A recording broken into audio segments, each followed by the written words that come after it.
ଆମେ ଶ୍ରବଣ କରୁଥିଲେ कि भगवान का नाम जब श्रवण କରିବା ସମୟରେ ମନକୁ କେମିତି ନିୟନ୍ତ୍ରଣ କରିବା। ତ ଭାଗବତମରେ ଗୋଟେ ପ୍ରସଙ୍ଗ ଆସେ ଯୋଉଠି ସୁଖଦେବ ଗୋସ୍ୱାମୀ ପରୀକ୍ଷିତ ମହାରାଜଙ୍କୁ ପ୍ରଶ୍ନ ପଚାରନ୍ତି।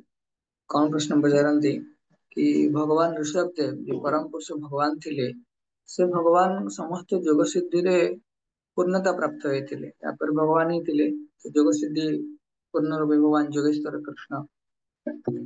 କିନ୍ତୁ ଭଗବାନ ଚାହିଁଥିଲେ ଜଣଙ୍କର ମନକୁ ନିୟନ୍ତ୍ରଣ କରିପାରିଥାନ୍ତେ। ତ ଭଗବାନ କାହିଁକି କି କାହାର ମନକୁ ନିୟନ୍ତ୍ରଣ କଲେ ନାହିଁ। ତ ସୁଖଦେବ ଗୋସ୍ୱାମୀଙ୍କୁ ପରୀକ୍ଷିତ ମହାରାଜ ଏ ପ୍ରଶ୍ନ ପଚାରିଲେ। ତେଣୁ ସେଇଠି ସୁଖଦେବ ଗୋସ୍ୱାମୀ କହୁଛନ୍ତି ଗୋଟେ ଯେମିତି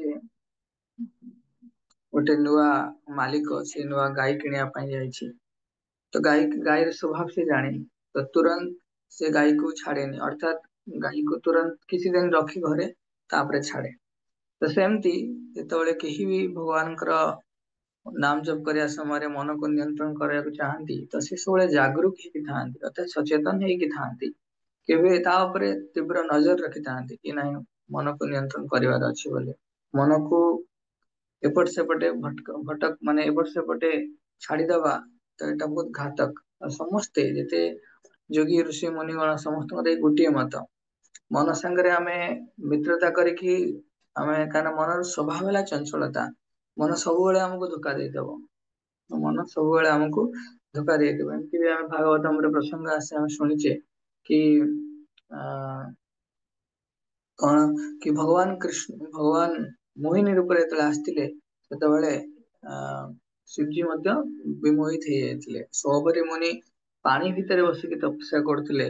କିନ୍ତୁ ପାଣି ଭିତରେ ଯେତେବେଳେ ସେ ମାଛ ମାନଙ୍କର ସମ୍ଭବକୁ ଦେଖିଲେ ସେତେବେଳେ ସିଏ ବି କଣ ହେଇଥିଲେ ତାଙ୍କର ଯୋଗ ସିଦ୍ଧି ନଷ୍ଟ ହେଇଯାଇଥିଲା।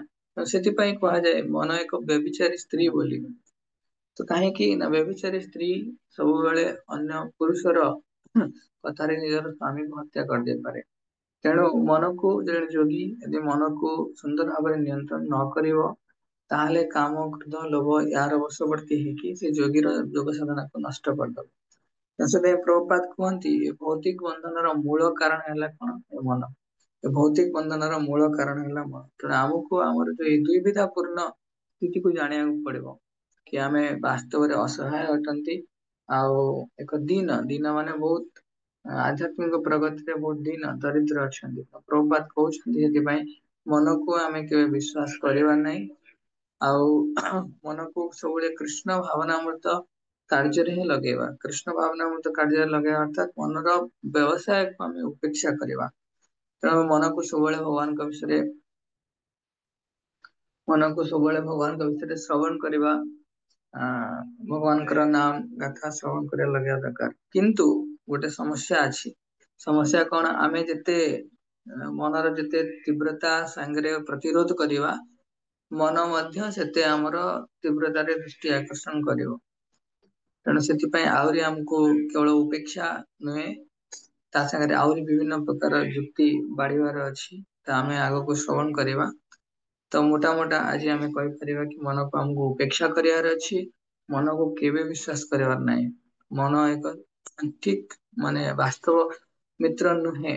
ତେଣୁ ସେଥିପାଇଁ ପ୍ରଭୁପାଦ ମନା କରୁଛନ୍ତି ଏ ମନ ସାରା ସଂସାରର ଭୌତିକ ବନ୍ଧନର ମୂଳ କାରଣ। ତେଣୁ ମନକୁ କେବେ ଆମେ ବିଶ୍ଵାସ କରିପାରିବାନି। ଆଉ ବିଶେଷ କରିକି ଜପ କରିବା ସମୟରେ ଆମକୁ ମନକୁ ବହୁତ ସୁନ୍ଦର ଭାବରେ ନିୟନ୍ତ୍ରଣ କରିବା ପାଇଁ ଭଗବାନଙ୍କ ନାମକୁ ଶ୍ରବଣ କରିବାର ଅଛି।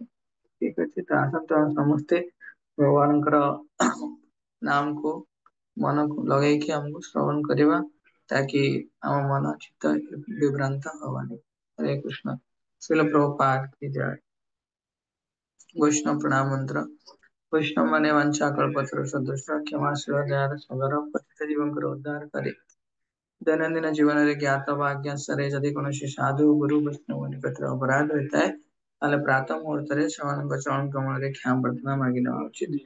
वाञ्छाकल्पतरुर्भ्यश्च कृपा सिन्धुभ्येव च पतितानां पावनेभ्यो वैष्णवेभ्यो नमो नमः। अनंत कोटि वैष्णव वृंद की जय। जगत गुरु प्रभुपाद। हरे कृष्ण।